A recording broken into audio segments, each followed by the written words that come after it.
Bon, je vais un peu me la jouer vieux con, mais est-ce que comme moi, vous avez connu les mangas dans le début des années 2000? Une époque de transition, on changeait de millénaire, on passait du franc à l'euro, les dessins animés du Club Dorothée ont définitivement été remplacés par les Pokémon et compagnie, et bien sûr, il y a eu une nouvelle génération de mangas. Et dans cette génération de nouveaux mangas, il y en a réellement 3 qui sont sortis du lot, au point qu'on se demandait si l'un des 3 ne sera pas le véritable successeur de Dragon Ball. One Piece, le manga le plus vendu de tous les temps, Naruto, le phénomène générationnel dont l'aura plane encore aujourd'hui, et Bleach, qui va avoir un nouvel animé. Alors oui, Bleach a été un énorme succès, mais quand on le compare à ses frères shoneniques, l'engouement autour du manga a été beaucoup moindre sur le long terme. Les gens ont aimé, ils ont même adoré, mais au fur et à mesure du temps, ils se sont lassés. Moi compris. Alors aujourd'hui, on va essayer de voir pourquoi.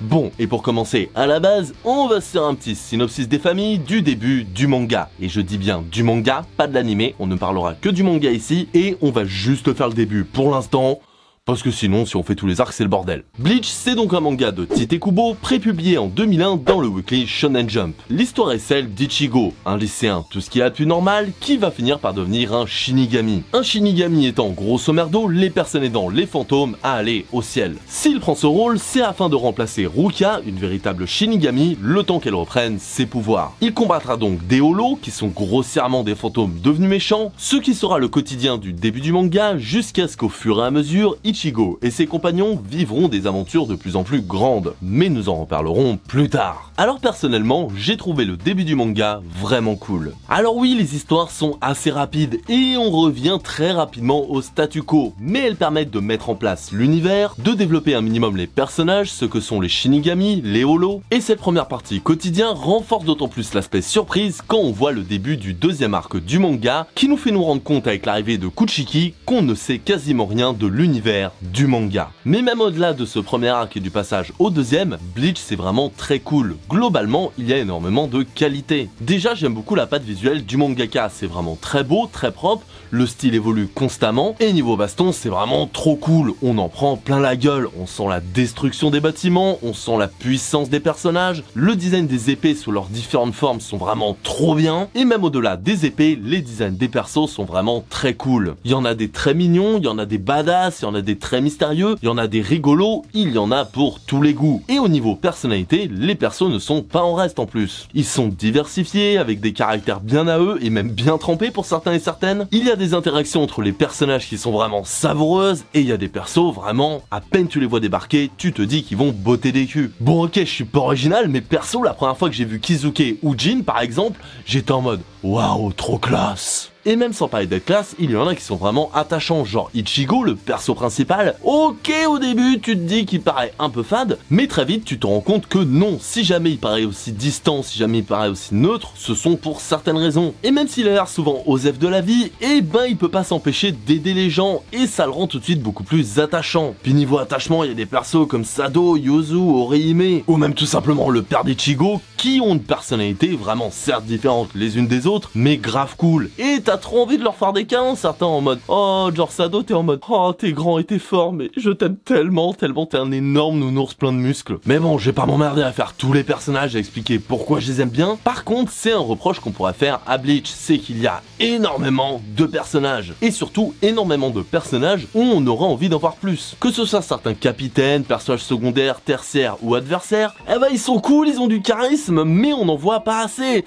donc ça peut frustrer fatalement. Mais à côté de ça, c'est vrai qu'il y en a, on les développe pas forcément, et c'est pas si grave, genre Kenpachi, à la base, moi, je le voyais comme ça, je l'aime bien comme ça, tu vois, y a pas besoin de plus. Mais même au-delà des personnages et du visuel, l'histoire en elle-même est grave cool au début, avec le premier arc qui, comme je l'ai dit, est certes du quotidien, mais franchement, ça fait grave le taf. Mais surtout avec le deuxième, qui là met les potards à 2000%. À peine on rentre dans la Society, qu'on sent que les enjeux sont bien plus grands, que les adversaires qu'on croyait forts avant, eh ben c'est limite des merdes en comparaison. Et contrairement à certains mangas, je trouve que c'est fait de manière assez naturelle, dans le sens où bien évidemment qu'on ne savait rien, on était sur Terre à la base. Et quand au début de l'arc on voit la puissance de mecs comme Renji, et on se dit ah putain il est ultra fort et il est co-lieutenant là, alors qu'on croyait que Ichigo était ultra balèze, eh ben fatalement ça nous fait vite comprendre que ouais, le niveau va être au-dessus. Et ça se renforce niveau combat, ça se renforce niveau tension, et le deuxième arc en lui-même est grave cool. Avec ce qu'on voit dans cet arc, on remet pas mal en question la puissance des holos, et surtout la puissance des sabres. Les Bankai, ça a été un truc de ouf à l'époque. Et que ce soit les Bankai ou les masques de holo, ça donnait vraiment un truc supplémentaire au manga. Alors certes, ça pouvait un peu passer pour du « Ah, Super Saiyan, moi Super Saiyan 2, bah moi Super Saiyan 3 », eh ben, les Bankai en eux-mêmes sont assez différents les uns des autres pour pas que ça fasse juste un énorme concours de tub, ce qui est quand même pas mal. Pas mal du tout même. Et même si on se doute bien que oui, Rukia ne risque pas vraiment de se faire exécuter, quoique, avec One Piece, on a eu tendance après à relativiser les certitudes, eh ben, la relation avec son frère et son meilleur pote Renji font que, malgré tout, il y a une confrontation morale. Il y a d'autres enjeux que la vie et la mort qui sont plutôt intéressants. Et si tu rajoutes à ça le fait que perso, le méchant à l'époque, j'avais grave rien vu venir, après peut-être que vous aussi, et dans ce cas, bien joué, mais je vois pas comment, il y avait vraiment pas grand chose comme indice. Avec l'arc Soul Society, on ne peut que comprendre le succès de Bleach.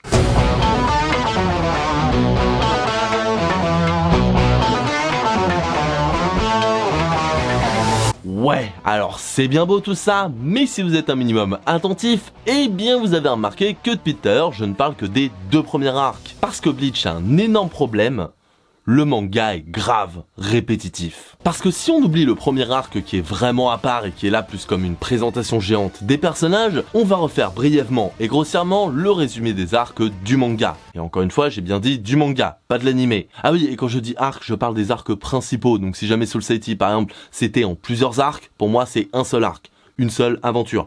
Tu vois ce que je veux dire ? On est bon. Donc, dans le deuxième arc, Ichigo, accompagné de ses amis, devra aller sauver Rukia dans la Soul Society. La Soul Society qui est donc l'endroit où vivent les Shinigami. J'aurais peut-être dû le dire avant, mais au moins c'est fait. Et c'est donc afin de l'empêcher d'être condamné à mort qu'ils combattront des adversaires de plus en plus forts. Simple, efficace, bien foutu, ça marche toujours. Sauf qu'ensuite, accompagné de ses amis, Ichigo devra aller sauver Inoue Daizen en combattant des adversaires de plus en plus forts. Ok.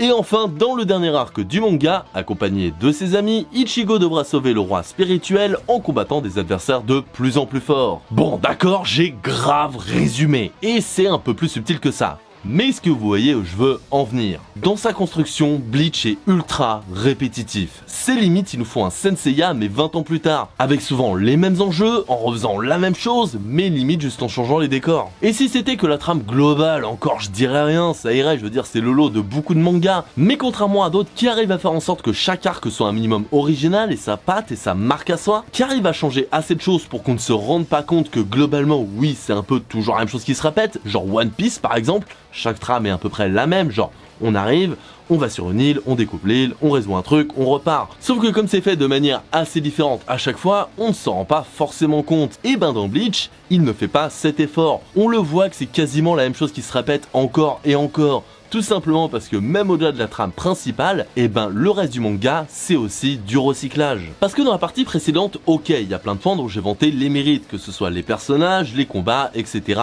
etc. Et je le pense toujours, sauf que il le répète inlassablement. Ça par exemple, ce sont les ennemis des différents arcs du manga. Oui, il y a quelques points communs. Et le problème, c'est que c'est même pas que dans le visuel. On va avoir le combattant fougueux qui prend Ichigo en mode rival, le mec classé posé, la fille capricieuse, etc., etc. Déjà, t'as grave l'impression que pour l'auteur, les gens ont le physique de leur personnalité. Mais en plus, à force de les rabâcher, ben vu que le scénario, il fait la même chose à se recycler encore et encore, ben ça devient inintéressant à force. Le manga se répète beaucoup trop, que ce soit sur le fond ou la forme. Alors oui, il y a quelques subtilités, il y a quelques petits trucs qui changent, me faites pas dire ce que j'ai pas dit. Mais le problème, c'est que ben des pâtes au fromage, même en changeant de fromage, à force ça reste du fromage. Et là c'est pareil pour Bleach. Je veux bien qu'il garde les pâtes, la substantifique moelle de son œuvre comme on dit, mais il aurait pu rajouter une autre sauce, il aurait pu rajouter de la viande, il aurait pu rajouter d'autres trucs, pour qu'au bout d'un moment, on oublie que c'est toujours des pâtes. C'est ça que doit faire un auteur. C'est pas répéter le même plat encore et encore parce que ça marche. Et malheureusement, Kubo Sensei ne l'a pas fait. Il va continuer sa formule encore et encore jusqu'au dernier arc. Un dernier arc compliqué.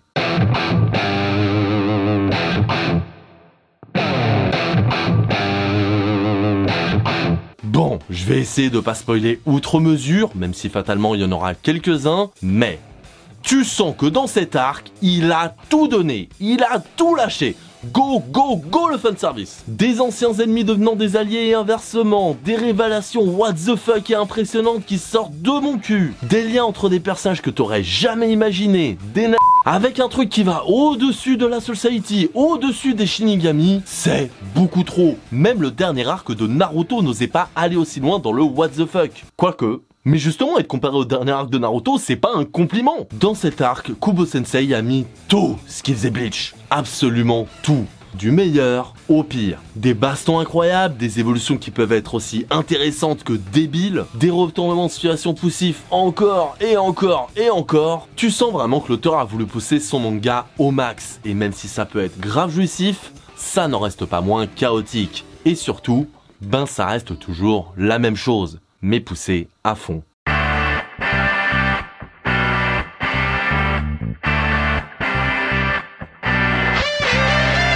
Mais malgré tout ça, Bleach est un excellent manga que je vous conseille, au moins pour le début, le deuxième arc et jusqu'à la fin de l'arc Aizen. Au moins pour ça, franchement, n'hésitez pas. Après le reste, à vous de voir. Il y a des personnages vraiment cool, des moments ultra intenses, des mangas grave badass. Mais comme je l'ai dit, le manga n'a pas su aller au-delà de sa proposition d'origine. Et ça me fait vraiment chier, parce que Bleach a un vrai charme, une patte indéniable, et un mélange d'aspiration vraiment rafraîchissant, avec le côté espagnol, le côté japonais. Vraiment, c'est frustrant, parce qu'avec un manga comme celui-ci, si jamais il avait réussi à se renouveler suffisamment, je pense qu'aujourd'hui, il sera encore au même niveau que One Piece et Naruto dans le cœur des gens. Mais là, pour les personnes qui l'ont pas connu à l'époque, il passe un peu pour un manga has-been qui a eu du succès à un temps, mais qui aujourd'hui, j'ai l'impression qu'il n'intéresse plus grand monde. Et c'est logique. La fin a beaucoup déçu, les gens se sont lassés, et je sais, à la fin, l'auteur était malade, je le sais, mais ça n'enlève pas tous les problèmes dont j'ai parlé jusqu'à présent, qui étaient là bien avant la fin du manga. Alors oui, c'est dommage, mais je garde malgré tout un très bon souvenir de Bleach. Des personnages, des combats, des visuels, une nostalgie, une chanson.